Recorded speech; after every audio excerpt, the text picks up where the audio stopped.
All right. Hello, everyone. Welcome to another amazing episode of Outside the Studio. I just realized as I was welcoming you to the show that I always say hello twice, and I'm not sure why I do that. These funny little tics that we have in our language that kind of just, come out of our mouths, and that's one of mine apparently. So anyways, I'm not sure why I went on that little tangent. I am very excited to be here with you today. I have a very special author to introduce to you. Her name is Britt Frank. She is MSW, LSC, SW, SEP. That is a lot of acronyms, Britt. Maybe we'll dive into those in a minute. She's also a clinician, educator, and trauma specialist.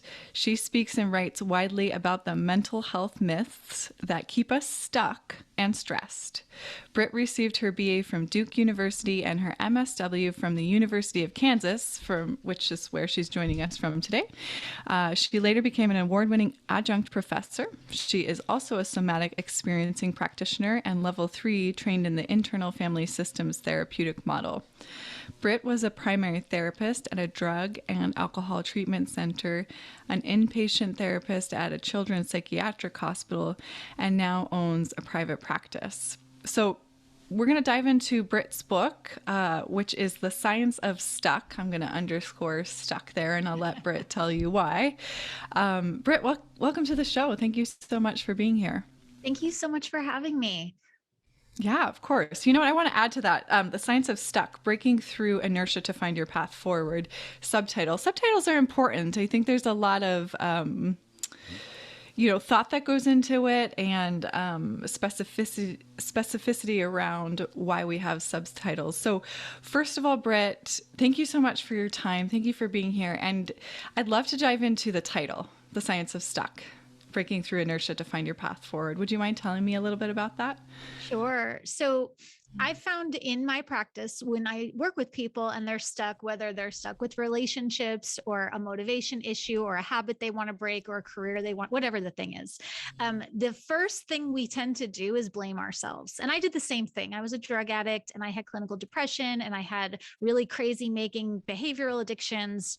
And again, I thought I'm stuck because I am just a bad person. I'm crazy. I'm just unmotivated. I'm just an addicted personality kind of person. And what I learned through my work is that there's actual science behind why we find ourselves stuck in a rut. And that doesn't excuse it. It's not like, oh, well, there's science to explain why I was a drug addict, therefore it's okay. But it's helpful to know that stuck is not a mindset issue. Stuck is not a character defect, and stuck is not a permanent state of being. But there's sciencey reasons. Just like if your car runs out of gas, it's not because you're a bad human or a terrible driver. It's just like your car needs gas, and if it runs out of gas, it's not going to go anywhere. And our brains are the same. So my work is really about destigmatizing this stuff because there's science to explain it. And if we can explain it, then we can work with it, change it, and move forward. Yeah, thank you. Thank you for saying that. I think that's such a really key point that I want to pull on that thread a little bit more, because I think we're so quick. We're all our own worst critics, right? We're so quick to judge ourselves for not being good enough. I think there's a lot of language in this idea of being stuck around, maybe I'm just lazy, maybe I'm not motivated, maybe I don't have the willpower like other people do, and that comparison, that killjoy of comparison. Which to me, that it takes me in so many different directions when I try to figure out, well, what is behind this? What is the science behind that? Why do we get stuck? And so my disclaimer, I have this in the book, and I do this when I post on social media.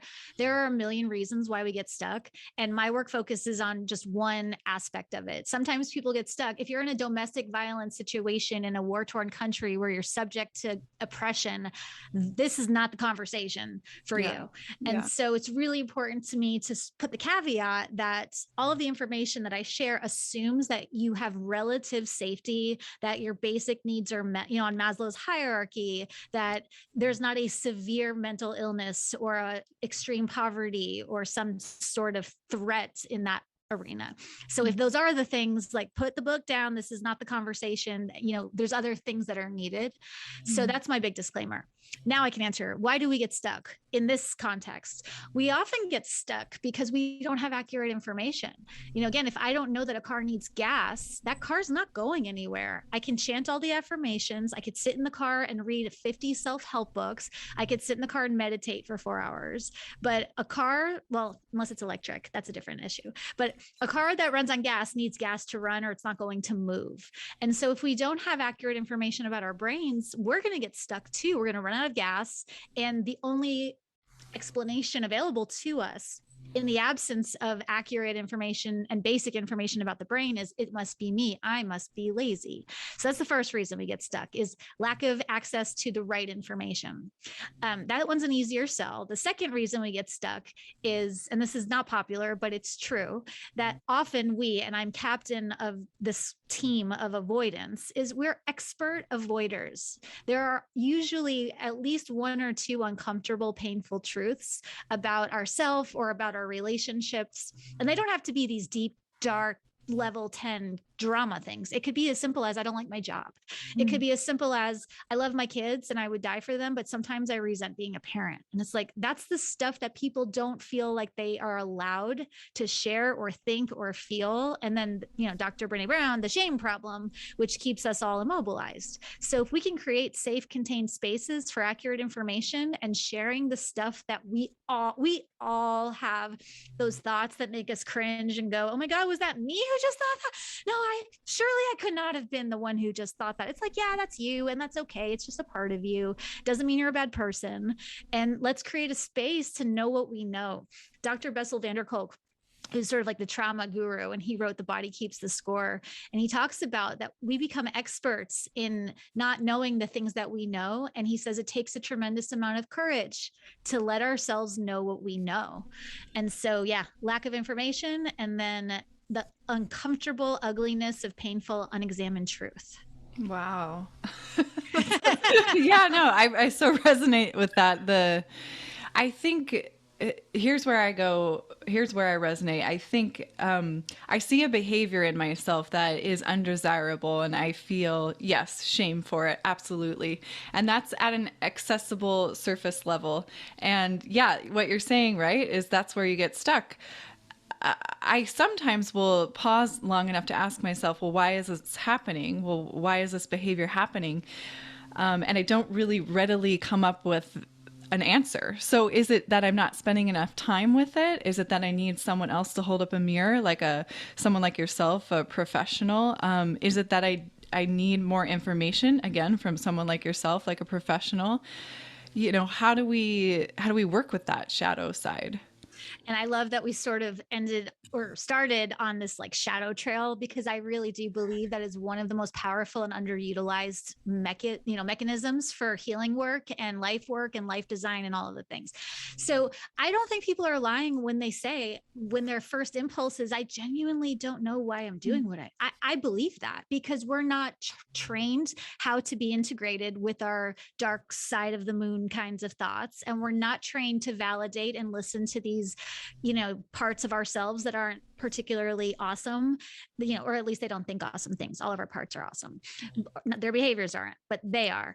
Mm-hmm. And so I think we're all tremendously out of practice. And so I don't think there's anything sinister going on. If someone says to me, I hate that I drink a bottle of wine every night, I have no idea why I do this, I just want to stop, I totally buy that. Mm-hmm. So it helps if you're not, and you don't need a therapist to do shadow work. If you have access to one, it's always helpful to have a skilled professional, because it just makes things faster. But if you don't have access to one, it's helpful to know, if you just start with the assumption that underneath even our most toxic behaviors, there's a benefit.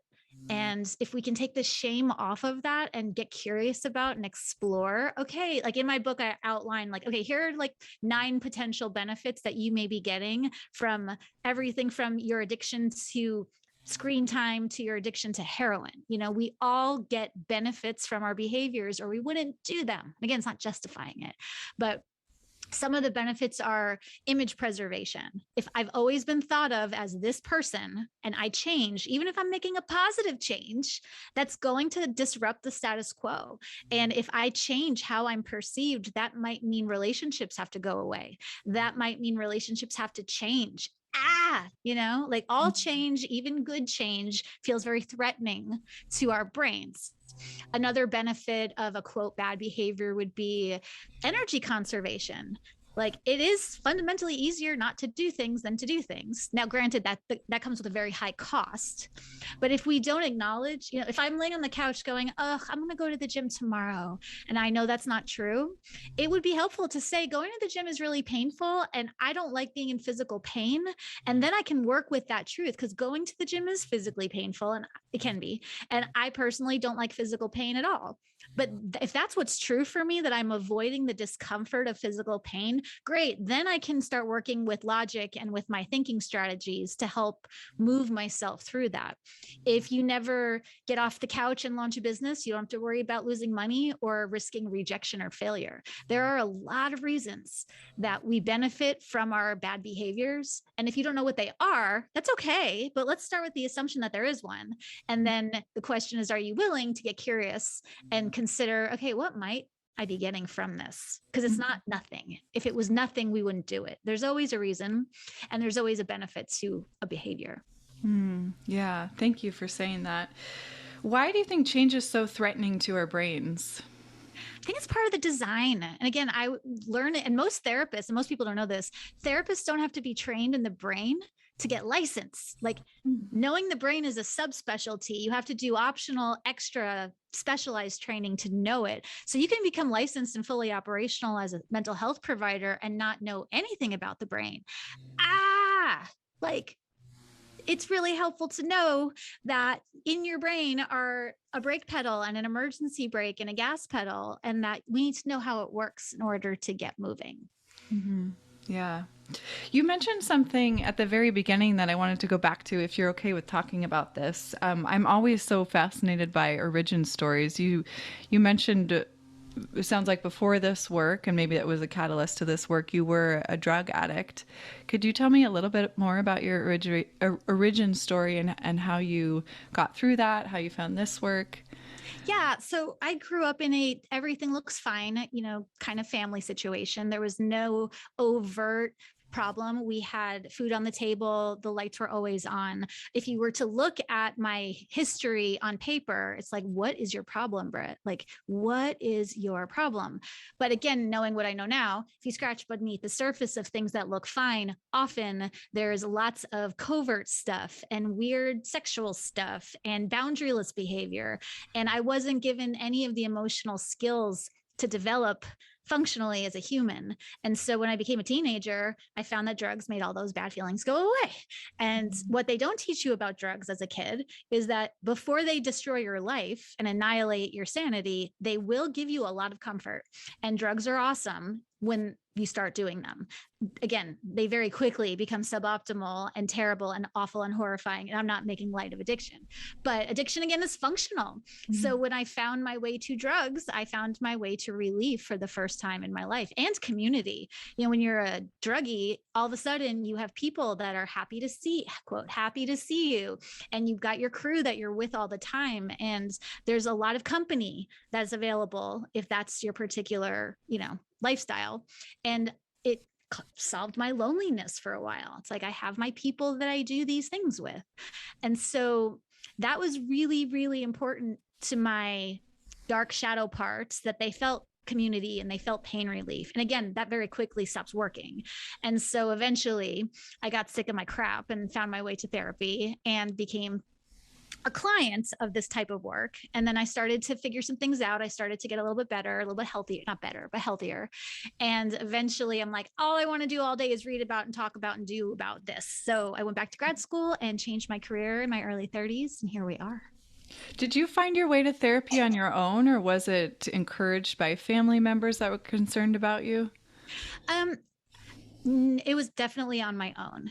So my family are wonderful people. They're not horrible, evil people, but they're not therapy people. Mm-hmm. So it was sort of born out of I must know about all of the things. I was not content to just be told, this is how it is. This is the way it is. This is who you are. This is how life goes.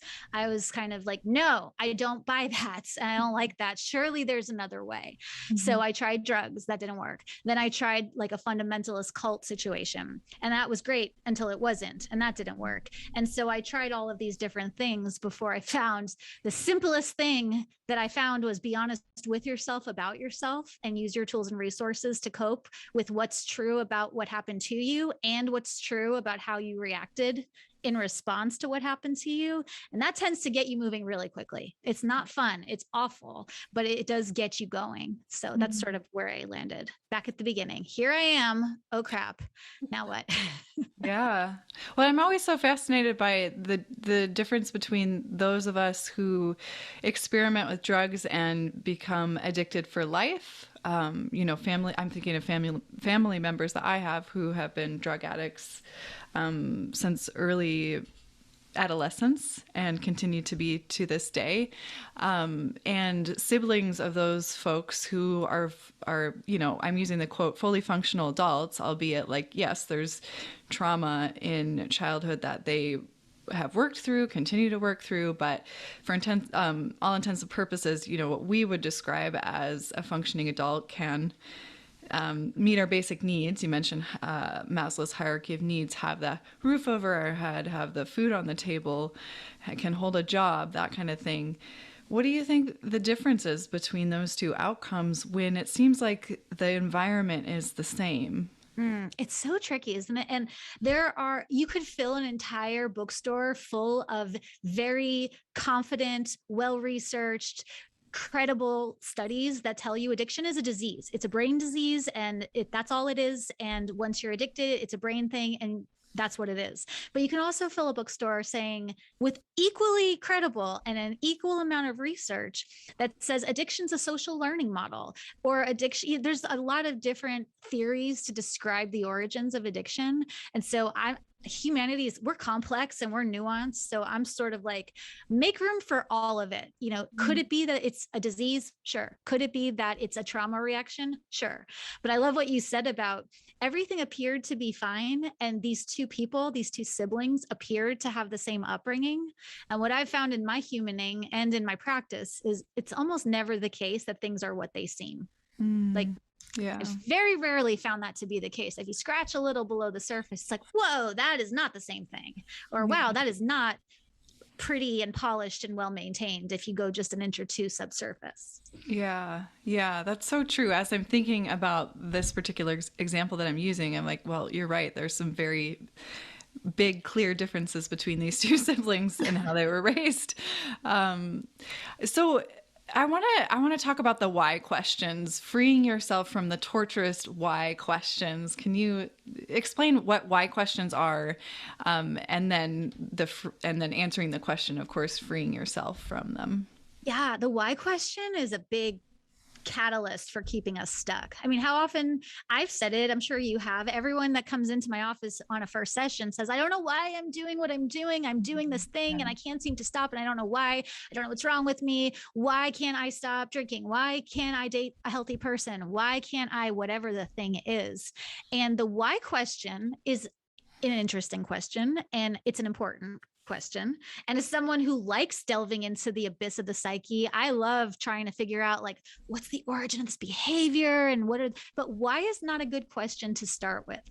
And my analogy, and I've used this a bajillion times and I'll continue to, is when you walk up to a burning building, your first question is not, why is this building on fire? Like, you don't stare at a burning building and wonder, like, I wonder who started it. And I wonder what they ate for breakfast and what they were mad about. And it's like, get the people out of the building, put out the fire. Let's like get the damage under control.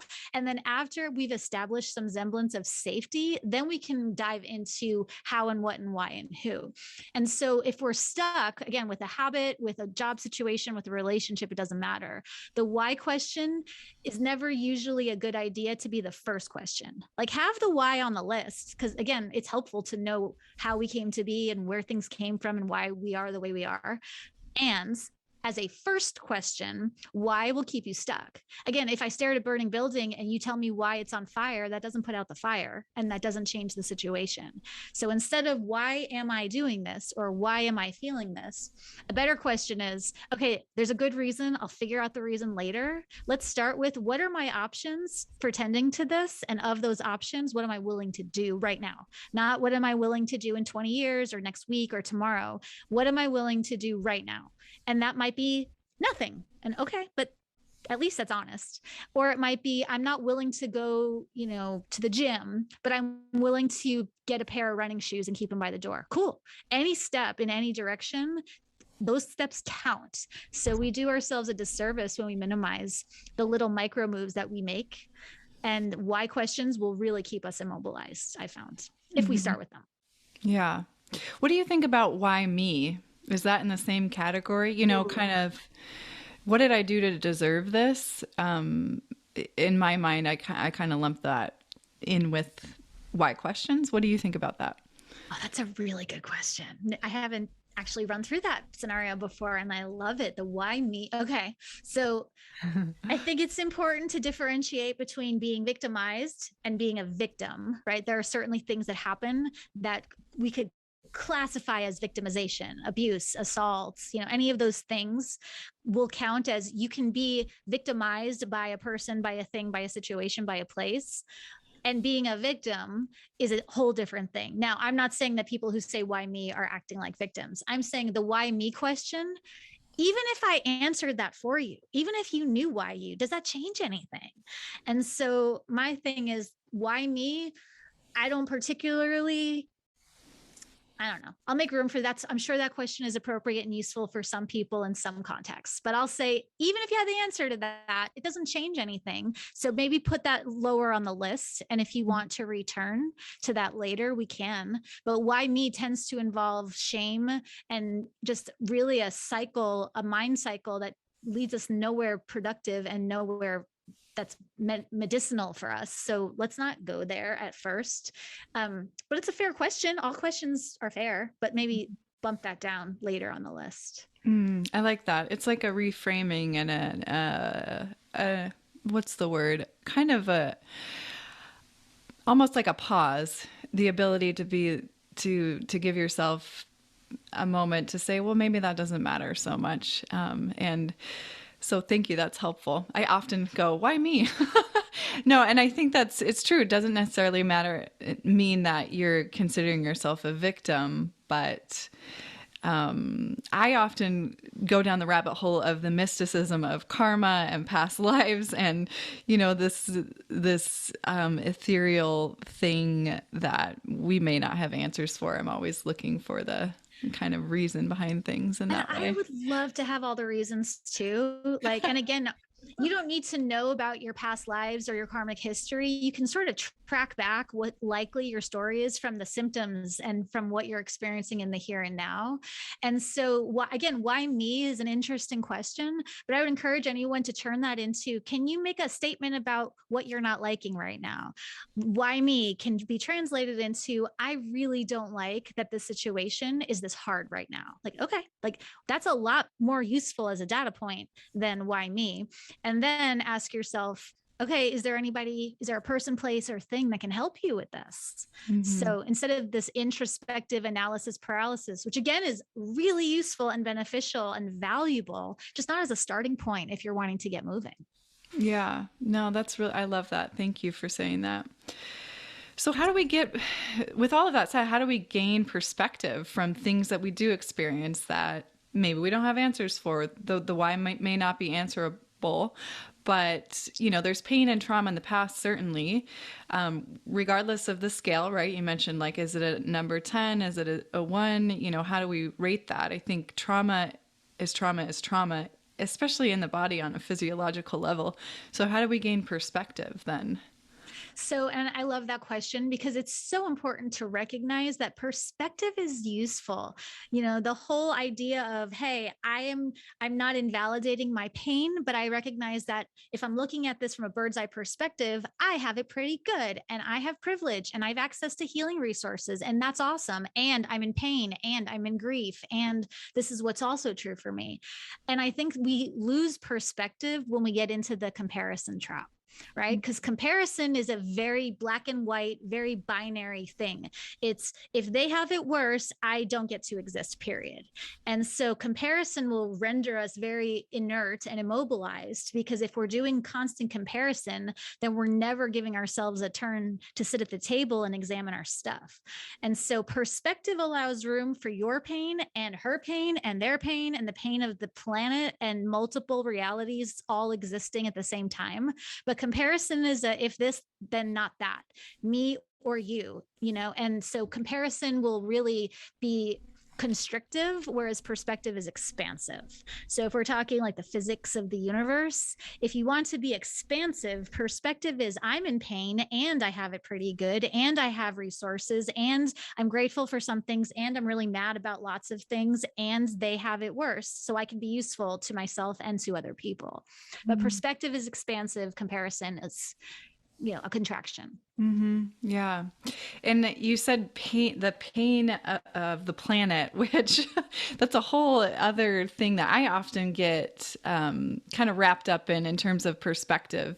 I do agree that it can be helpful in understanding, yes, I'm in a place of privilege, I have resources, and then but why, again, here's the why does everyone else in the world suffer? You talked about in the beginning, if you're in a war-torn country, if you're having, if you're fearing for your life, if you're, you don't have access to these resources, let alone clean water and food on your table every day, that kind of perspective shift often can make me feel stuck. I bet I'm not alone in this. So it's almost like there's a sweet spot of perspective. What do you think about that? Do you experience this with clients, that kind of...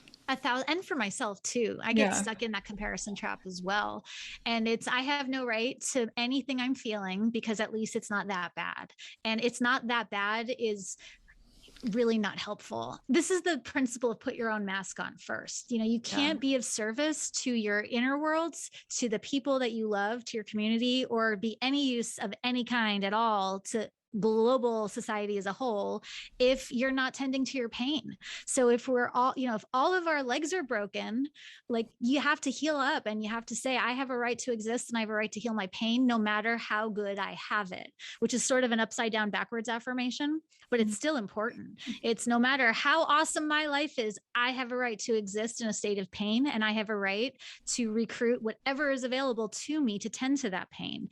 And not just from a selfish me, my, I standpoint, but again, you're going to be more useful to people as a whole if you have two, I don't want to be ableist here, so I don't want to say two arms, two legs, but I'll say, if you have your full capacity available to you, whatever degree that might be, you're going to be more useful. So if nothing else, you'll be more productive if you take care of yourself. Again, upside down and backwards, but if that's how you need to rationalize it in your head to give yourself permission to heal, so be it. You'll be more productive to the world if you allow yourself to heal. Yeah. Yeah. So, and this you're speaking to the next direction I wanted to go, which is taking control of your choices to actually create the life you want. Will you say more about that? Yeah. And the choice thing is so tricky, right? It's like, well, is it really a choice if you are fearing for your life? Is it real? People are saying, is drug addiction a choice or whatever? So let's define choice as there's no logical reason why you can't make the decisions to go that way. And yet, nevertheless, you're still going that way. So let's sort of enclose the word choice into there's no logical reason. I mean, there's a reason, a subconscious reason, but there's no logical overt reason why you can't do what you're doing. So to take control of your choices, first requires an inventory of all of them. And then to do, this is like a tool from the financial world, a cost benefit analysis. So if my choice is to never meet friends, what is that costing me? And we're all very good to beat up on ourselves. See, and your health is suffering and you're lonely and you're isolated and you're disconnected. Look at the cost column, but we never look at the benefit column. So in order to take control of your choices, we need to get willing to get really radically honest about the benefits of all of our choices. And then we can start to ask ourselves, how's that working? And is that really worth it? But when we lie to ourselves by saying there are no benefit to these choices, then it sort of becomes a gaslighty situation where I don't know why I'm doing the thing I'm doing. And this is so stupid and I just suck. And now I'm in shame and there's no actual information versus, wow, I don't like what I'm doing, but it makes sense that I'm doing it because I don't want to deal with the reality of my marriage. Okay. Like we can work with that. I'm just lazy. There's nothing to do there. And it's not true. And it's like mushy and doesn't give us any information. So let's name things as they are so we can change them. Yeah, that's so good. I love that. Thank you. So I'm always curious to know, especially for somebody like you, Britt, who's kind of been through the ups and downs. And I shouldn't say that, someone like you, because we all have been through the ups and downs, but you've really done the work with the shadow side and are in this realm of working in healing. And then actually sharing that out with other folks now. So my question is, what are your daily, if any, habits, behaviors, rituals, and they don't have to be daily, but those things that kind of keep you on the path that you want to be on, that you feel like is healthy, that's working for you, and that allows you to do this work? Do you have rituals, behaviors that keep you? I do. And I'm happy to share them. And I love that you use that word because ritual is such a power. And again, this is true on like a spiritual plane, but there's science to back up why rituals work. If you're talking about my brain is habituated over here and I want to change a habit and go over there, one of the fastest ways to build a new habit is to pair a ritual with it. And then your brain is like, oh, this is a thing that we do. And it doesn't have to cost money or a lot of time. One of my favorite rituals is I do morning pages, which comes from Julia Cameron's book, The Artist's Way. I've been doing them since 2007. I don't do them every day. I try to, but I'm not like, since 2007, I have done my morning pages religious. Like, no, I miss days, but I make that my ritual. I have my coffee and my dog snuggles up on my lap and I have my music that I listen to when I'm doing my 3 stream of consciousness long-handed writing. And that particular ritual really helps me start my day with, all right, let's just clear the static and what's true for me right now. What am I really thinking? What am I really feeling? What am I really walking into heading into this day? Julia Cameron talks about morning pages takes our thoughts that rush at us like wild animals and sort of puts a nice boundary up so they don't come flooding at us. And that's my ritual. But even if your ritual is, for 30 seconds, you want to honor the fact that you have a body and that if you're alive to some degree, your body is doing what it's supposed to do, then pair a ritual with that, light a candle and blow it out or turn on a piece of music or spin around in a circle 3 times. What I love about the science of ritual is they don't have to be prescriptive. Like, it doesn't matter. Ritual is about what we decide and what our intentions are. So like I have like crystals everywhere because I love these things, but like there's 25,000 books that will tell me I need to only use this rock for this purpose and I have to use it in this way. That's a great starting point, but like I choose what my ritual is with this little rock and I get to change my mind on a daily basis. So if you want to build a habit, pair a ritual. So that was a very long-winded way to say I journal in the morning and I drink coffee. I love that. That's great. Thank you. Also a fan of morning pages. Such good stuff. Do you do it for a particular amount of time? I've heard different people say I set a timer for 12 minutes, 7 minutes, 5 minutes. I'm just curious if you set a timer to that. As a control-y, freaky kind of person, if I set timers, then I need to do it right parts tend to hijack the exercise. And then I obsess about the time. So I found a notebook that is small enough that I feel like I can crank out 3 pages without having to sacrifice time, but it's big enough that I feel like I'm actually doing, I used to do them on like the little teeny tiny notes. See, I did my 3 pages, which is like 5 words. But for me personally, I do 3, when I'm done writing 3 pages, I'm done. But again, any ritual, if you want to set a timer and that works for you, that's all. Timers aren't inherently bad. They're just bad for my psyche, but they're great for other people's. So again, so getting to play with, well, what works for you? It could be that you write half a page, or you write 2 words. 1 word on a page is preferable to none. So start wherever you are, and that counts. Yeah, thank you. That I'm giving myself permission to do that.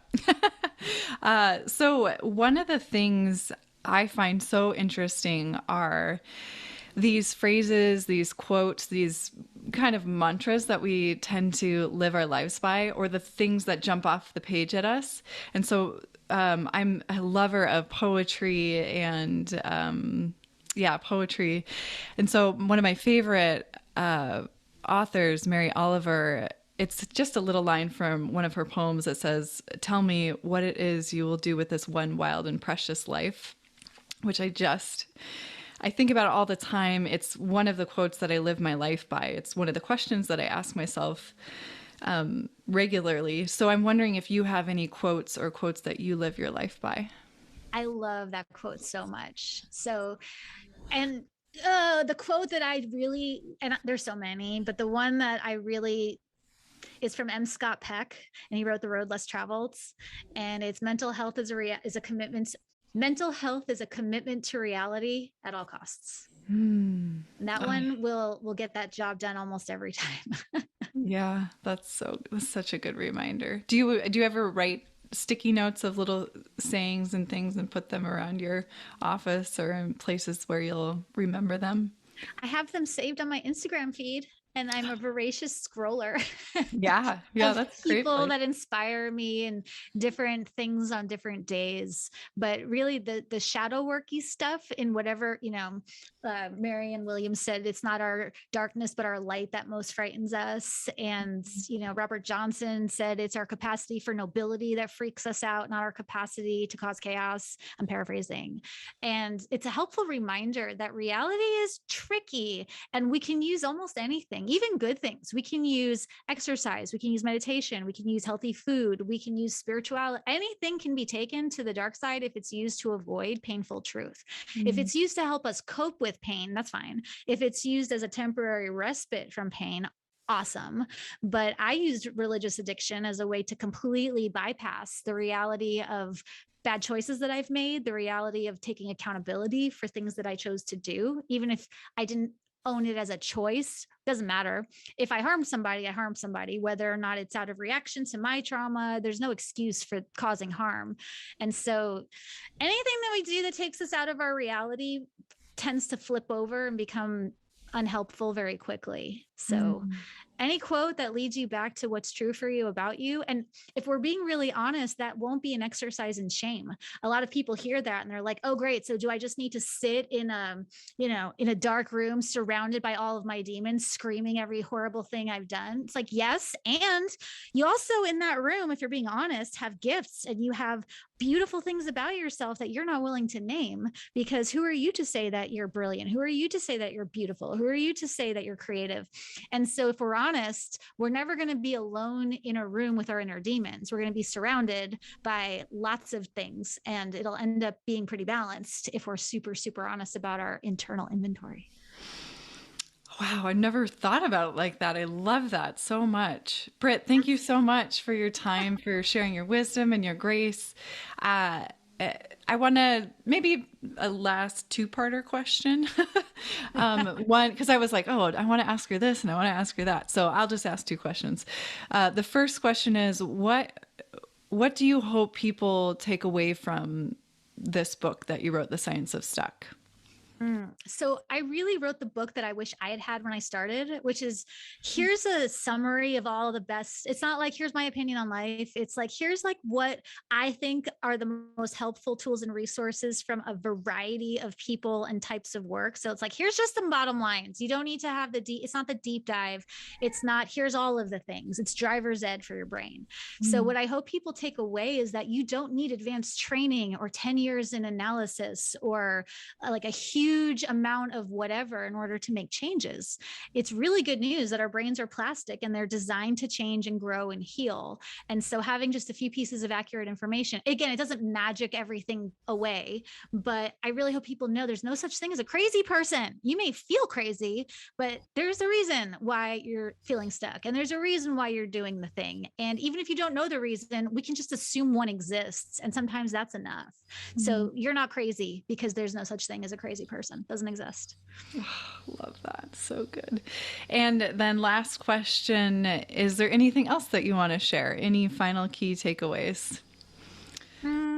I mean, the biggest thing was for my own personal journey, and I hope that's of useful to someone else, that again, assuming that you have access to basic needs and the willingness to make uncomfortable changes, there's a really amazing, transformative, like awesome life that's available to us and for us if we're willing to endure the discomfort of what's real. Like, and it's like the two guarantees with change: one, it's going to suck. It's going to be awful. You're going to be in pain. You're going to hate every second of it. And two, it's going to be 1,000% worth it. So stay the course.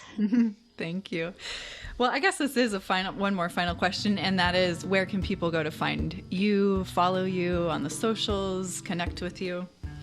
Yes, thank you. So I'm on Instagram at Britt Frank, and Britt has 2 T's, and you can buy the book wherever you can buy books. And more information about me in the book is scienceofstuck.com. Great. Thank you so much, Britt. It's been such a pleasure to chat with you today. I'm so grateful for your time. Thank you. You're awesome. This was fun. Thank you. Everyone, that concludes another amazing episode of Outside the Studio. I hope you enjoyed yourself. I hope you learned something new, maybe remembered something old, maybe felt inspired to apply something to your life.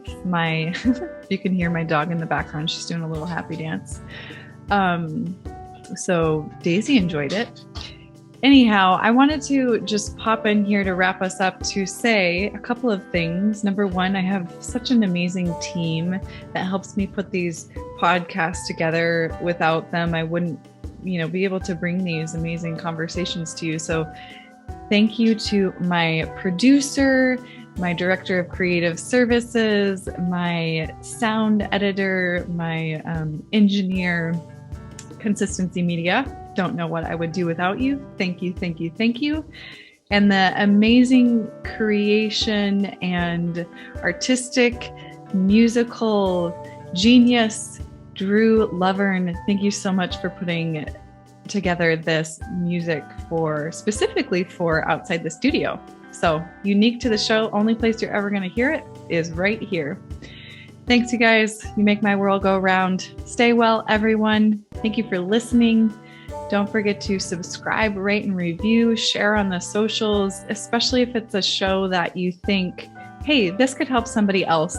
That's what this is all about, right? We're sharing information so that we're better, so that we're inspired, so that we're lifting each other up, and we're learning how to be in this world, living on this planet to the best of our ability, sharing information and inspiring one another. And that's my hope. That's my hope for the show. Take care.